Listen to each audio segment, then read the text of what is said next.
Thank you very much for joining us for this conversation around funerary portraits. We're very honoured to have Sally Woodcock to talk with us. But firstly, I want to mention a land acknowledgement. We're here at Harvard University, and it's located on the traditional and ancestral land of the Massachusetts, the original inhabitants of what is now known as Boston and Cambridge.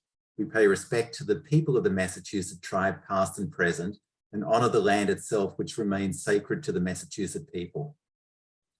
So we are hugely honoured to have Sally here. Thank you so much, Sally, for taking the time.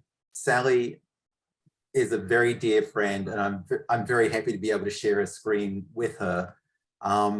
She has a long-standing research interest in the trade of artist materials in 19th century Britain. After qualifying as an easel paintings conservator at the Courtauld Institute of Art in London, she spent 3 years at the Hamilton Carr Institute in Cambridge, the other Cambridge, as a Leverhulme research associate, working on the papers of Victorian artist colourman Charles Roberson.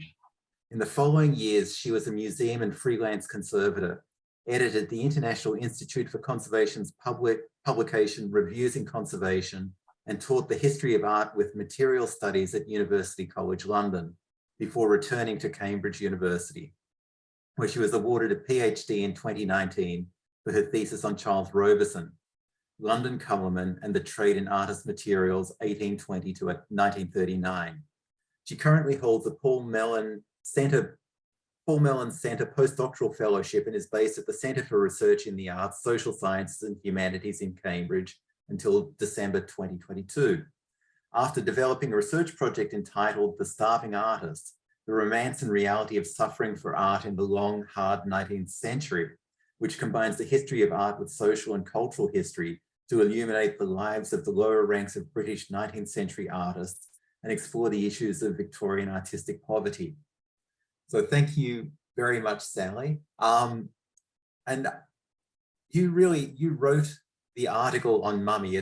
We get asked about the pigment mummy in our collection all the time, and your paper is the first place we send people to. So can you just tell us what exactly is mummy?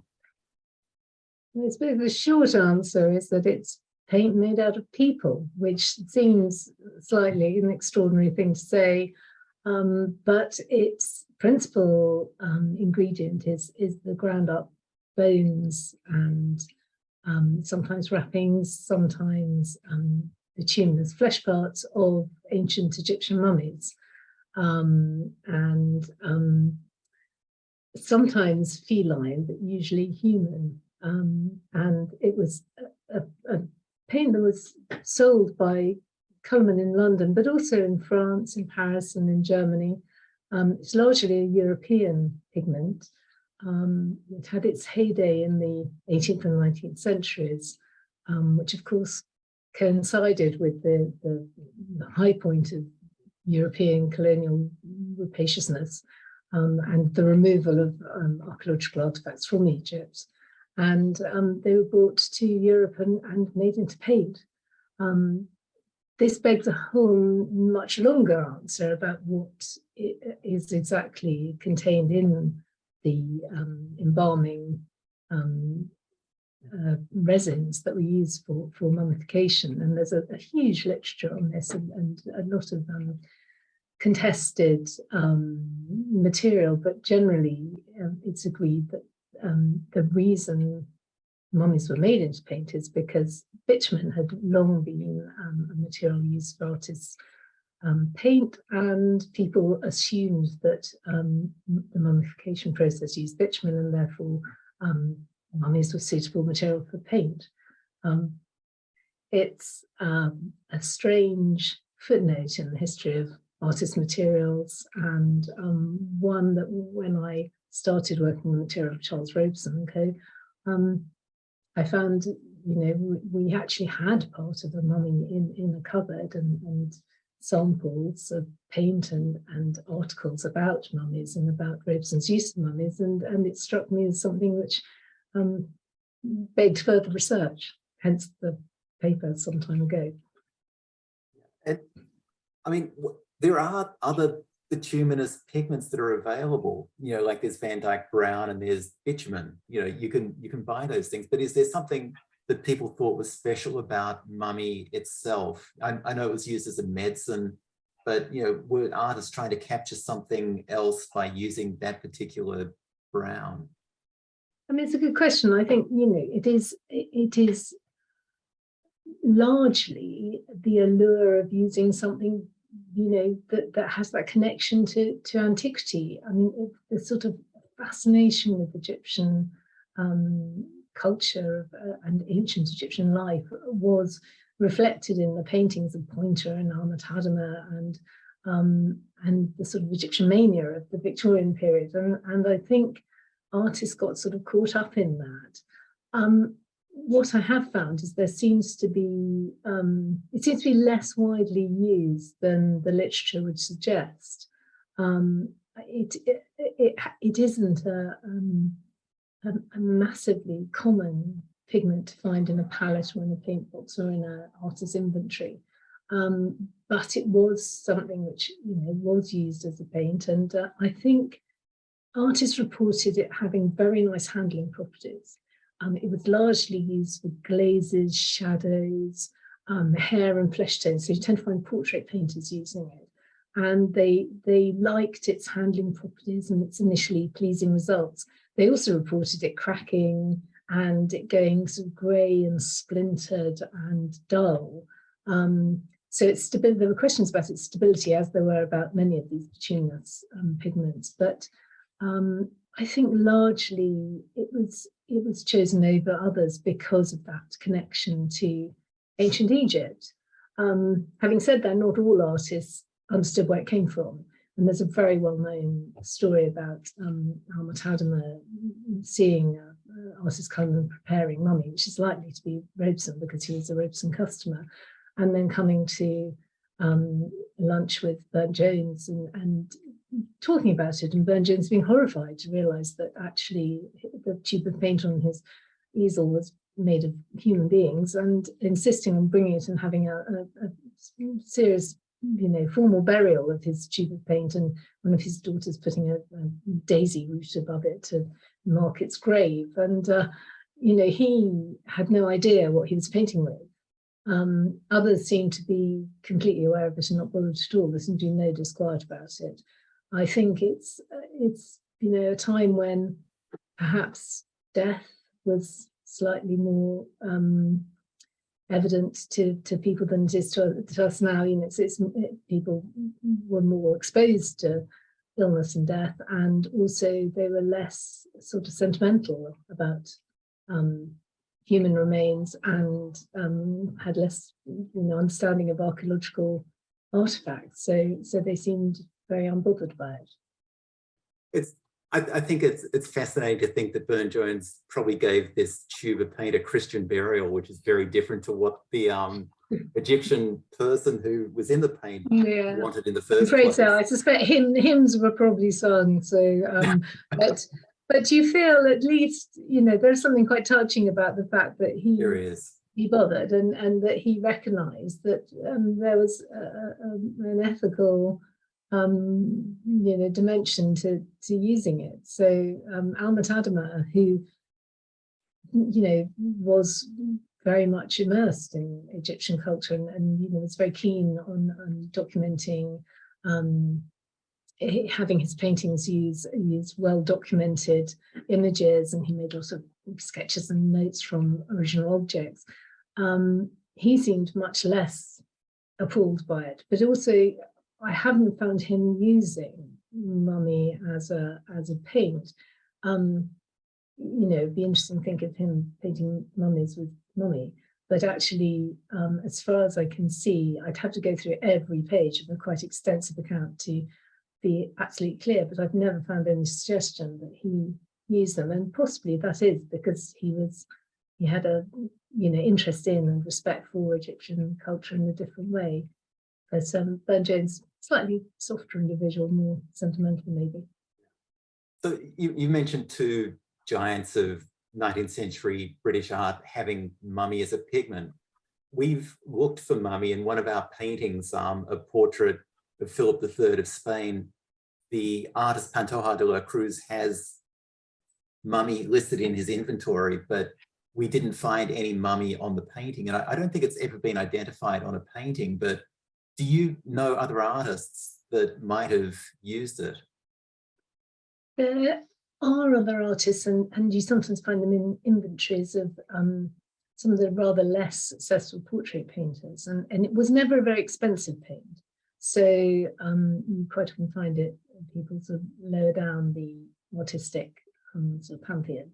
The only artist whose palette is recorded as having mummy there's a notebook where Roberson kept a note of some of their more prominent customers' palettes, I think for ease of refilling boxes, and because people often sent their paint boxes in to be cleaned and refurbished.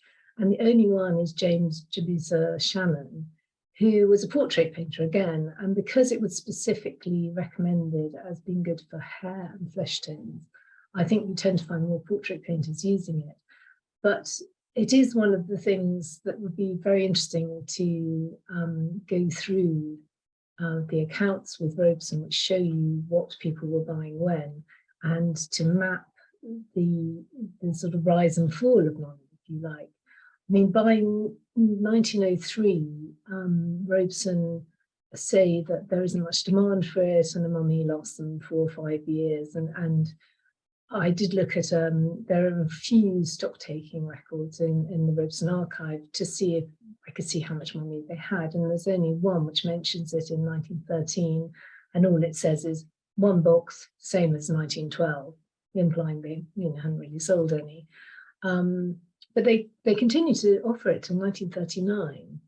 Whether they were actually selling it by then or it was just a hangover from a reprinted catalogue, it's very difficult to say. But what you don't find is an awful lot of artists discussing it, or you don't find it in paint boxes or in palettes. I think it would be a very difficult thing to identify specifically on a painting. I mean, even when people have tried to analyse sort of samples of mummification materials, sometimes they find, that it's quite hard to definitively say whether it contains bitumen or not, for example. So I think people assume, there's a recent article by Rowan Frayne in Materia talking about the problem of bitumen and saying that, people tend to assume any brown cracked paint must be bitumen, and it's very hard to know whether, a lot of mummy, I think, has been identified visually, but not analytically, and I think it'd be hard to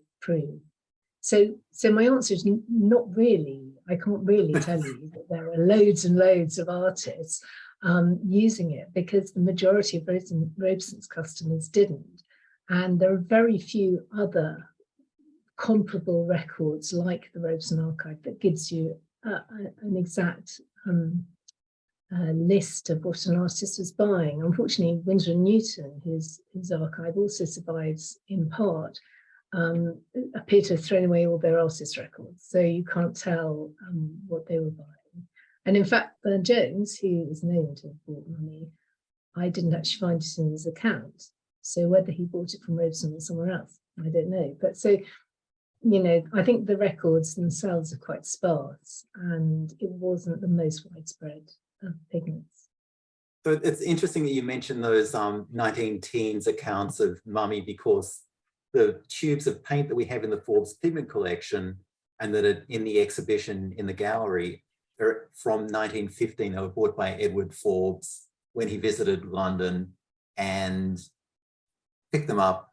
Interesting that he was buying mummy during the First World War. It's an unusual time to go shopping, I think. And anyway, they came back with a lot of other interesting things from Roberson's, but those are on display from 1915. So that's very close to those stockbook accounts that you were talking about.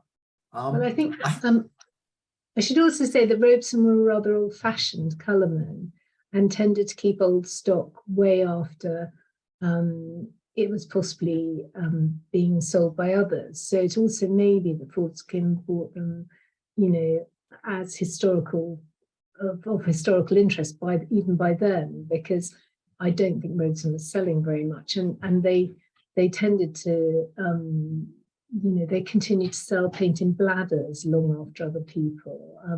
So I think they were quite slow to pick up on new innovations. So I suspect they'd have been delighted to see him buying anything, because it was at the lowest point for London colourmen. They could barely muscle up a customer. So I'm sure they were very pleased to see him purchasing their mummy.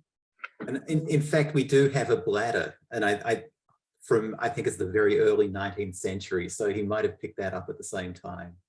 He could well have done, because there are still, there were things that got left in Roberson's premises in Camden when they went into liquidation, which ended up in the Roberson archive, that presumably they were no longer selling, but just sort of hung around. And I suspect if Forbes came and asked if he could buy them, they probably, at that period particularly, because it was such a period of intense commercial failure for them. It was really the start of when the company began its very long 20th century decline.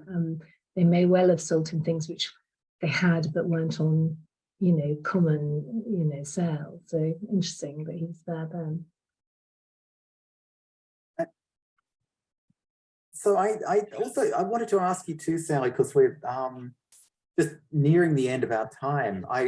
You wrote this article on mummy, which was published in 1996, and I'm going to just move forward with the PowerPoint to show some of the pictures of what this is. Roberson, people from Roberson's preparing mummy pigment.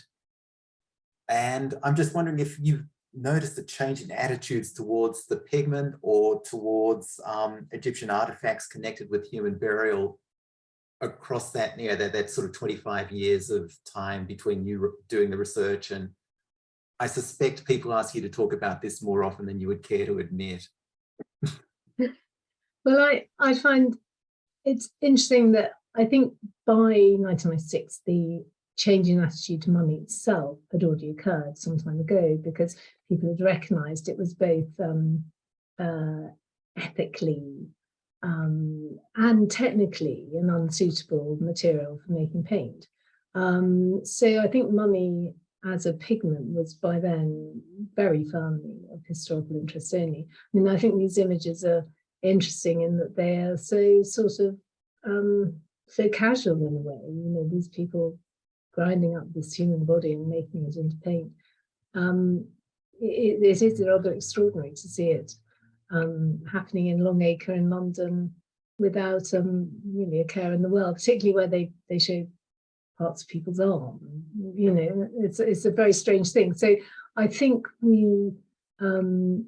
seeing this article really showed me how attitudes have changed to human remains, particularly being on display.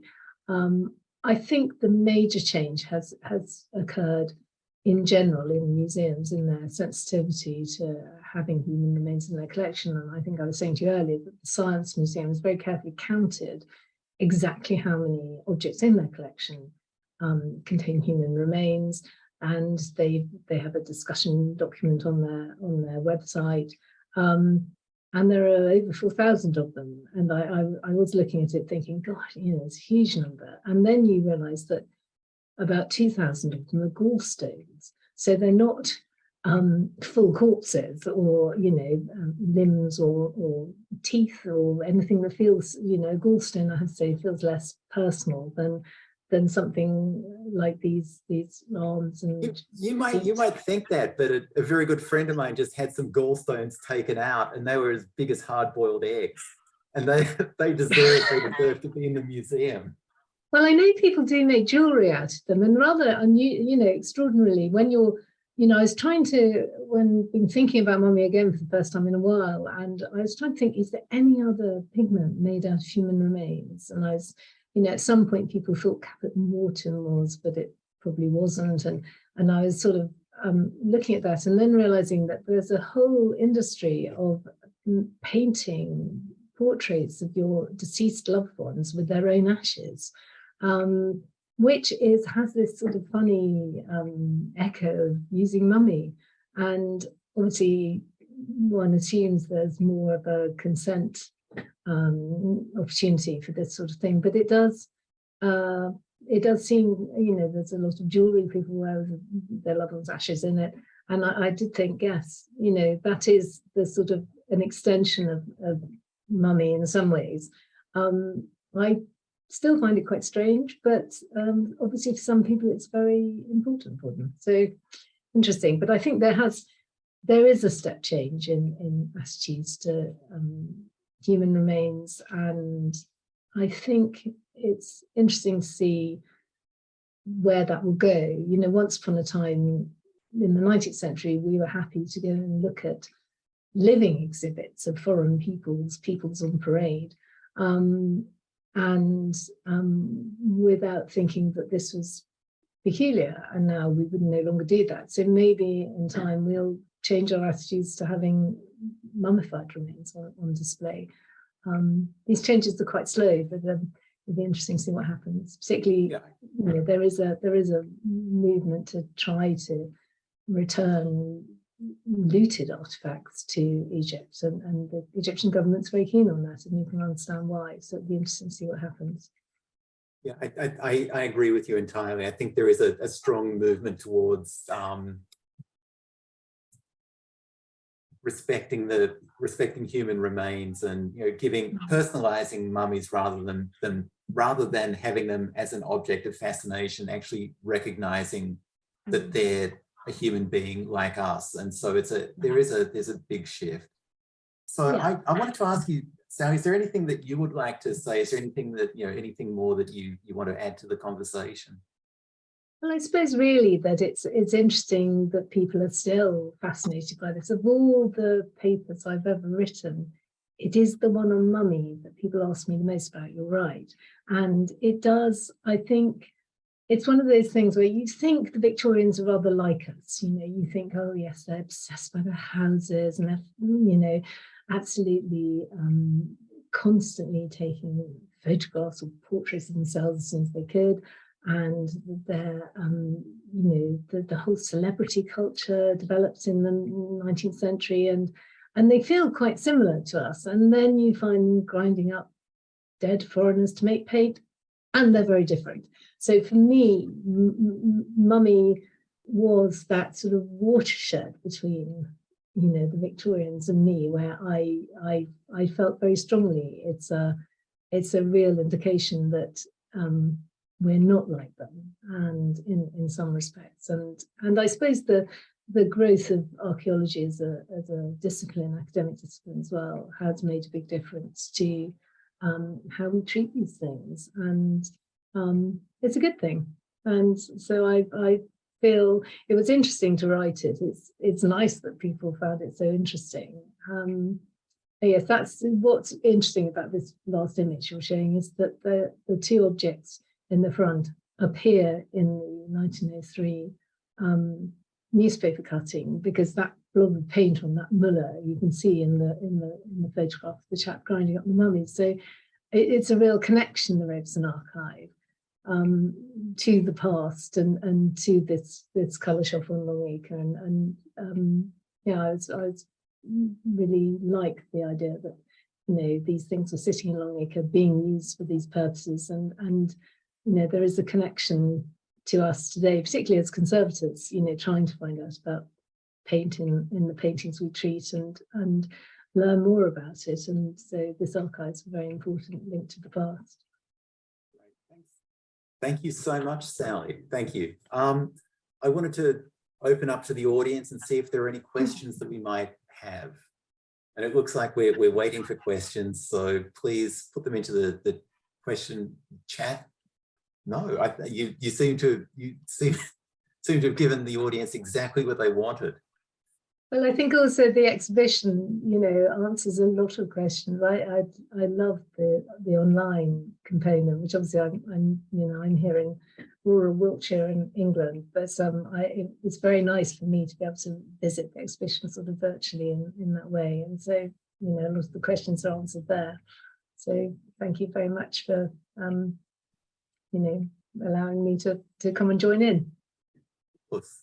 So here we've got a couple of questions. So this is from Catherine Beavis, and the question is, what was the ground up mummy mixed with? Oil, water, egg? Good question. Even though occasionally you get people suggesting it might have been used in watercolour, it was only ever sold by Roberson in oil, and most commentators recommend it as an oil paint because the whole point of it is to get that sort of transparent glazing effect, and that would be largely lost in watercolour. So you do get the occasional reference to it in watercolour, but largely Roberson sold it in oil, and they also sold it in some of their other media, which spirit fresco, and they ground it up in spirit and sold it as dry pigment as well as a paint, which you could then mix your own medium into it. I've never seen it in egg. I don't know how it would respond to egg. Not sure.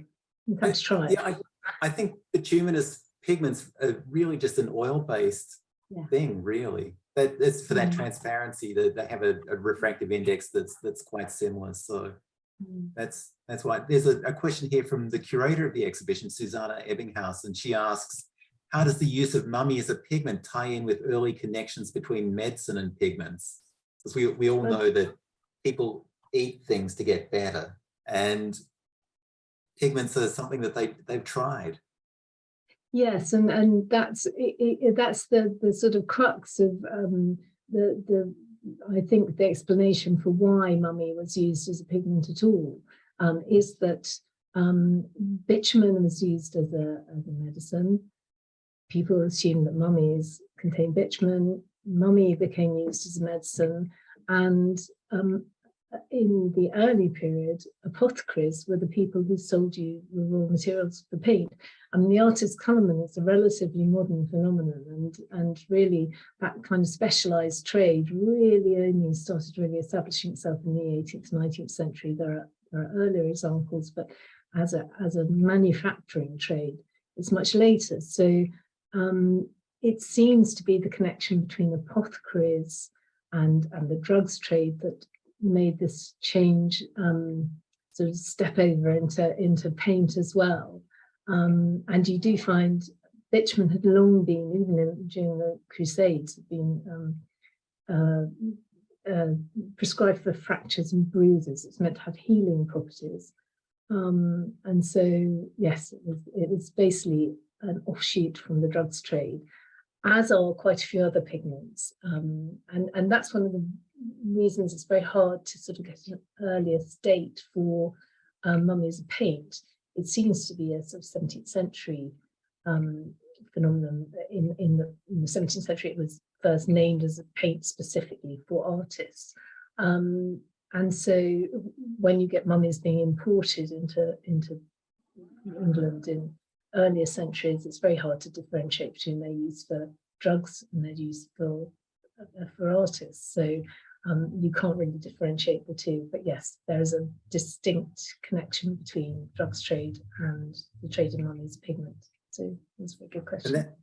Thank you. So that ties into another question, which was how are the remains getting into England? Because you just mentioned about them being imported. Do you know how that, what was the process of excavation or exhumation and then transport to the UK? I'm afraid an awful lot of them would have been brought in by tourists who went there to Egypt and would buy mummies, or would even just pick them up. And there are documented examples of this.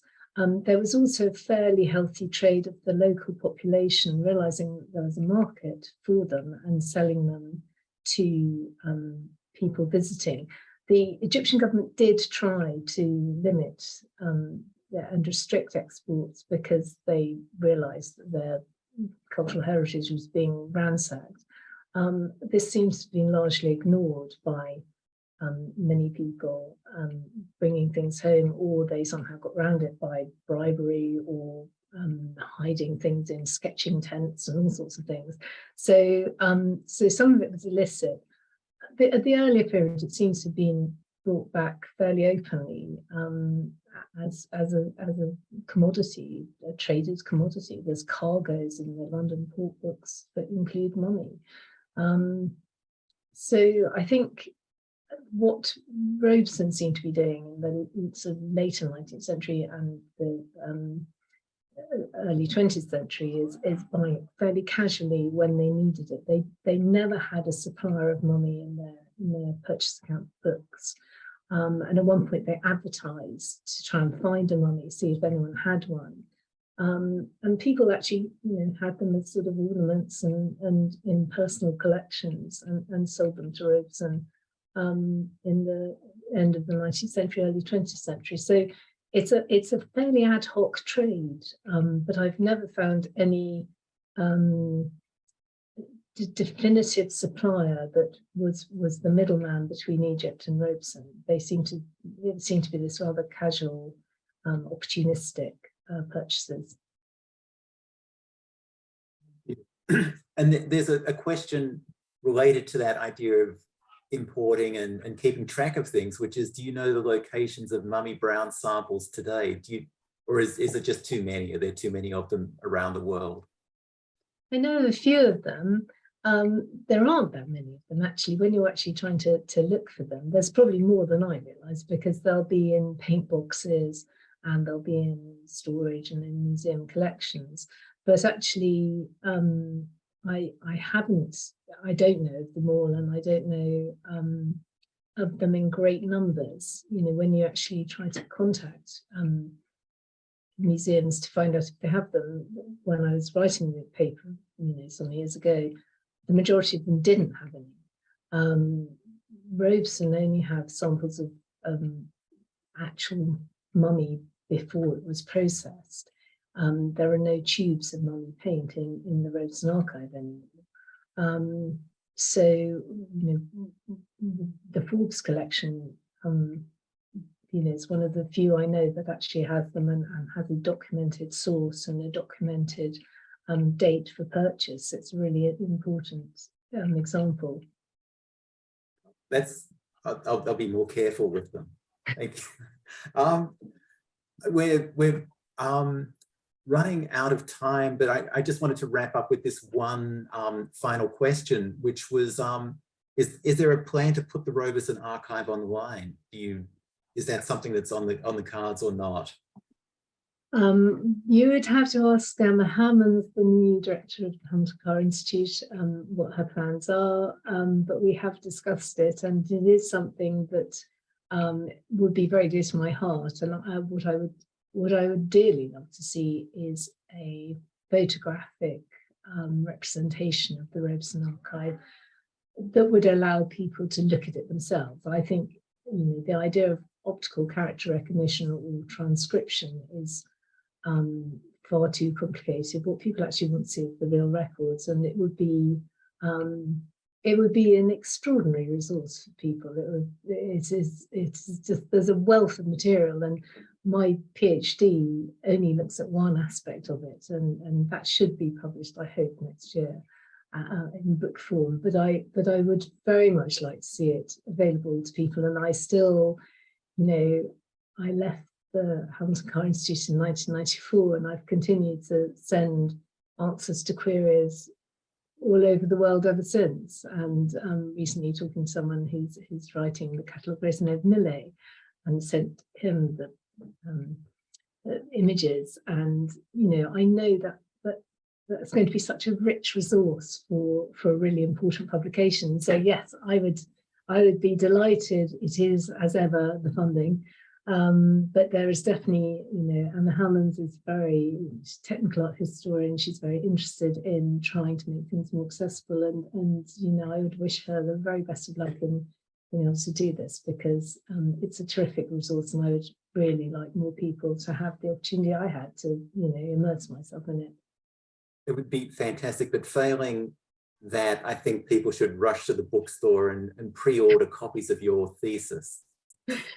Yeah, so I've got a little way to go to make it, the transition from thesis to book is always harder than you think. But yes, I look forward to seeing it in print, and you know, Charles Roberson taking his rightful place in the sort of history of 19th century British painting. He was a really important figure in some ways, and it's a name less well known today than Reed, Rowley, Roger Newton, and Roberson was one of the really important colour suppliers, and it'd be interesting to see whether the publication of the book could help generate some you know, enthusiasm for making this archive accessible, because it's a gold mine of Victorian bonkersness, really. It's great.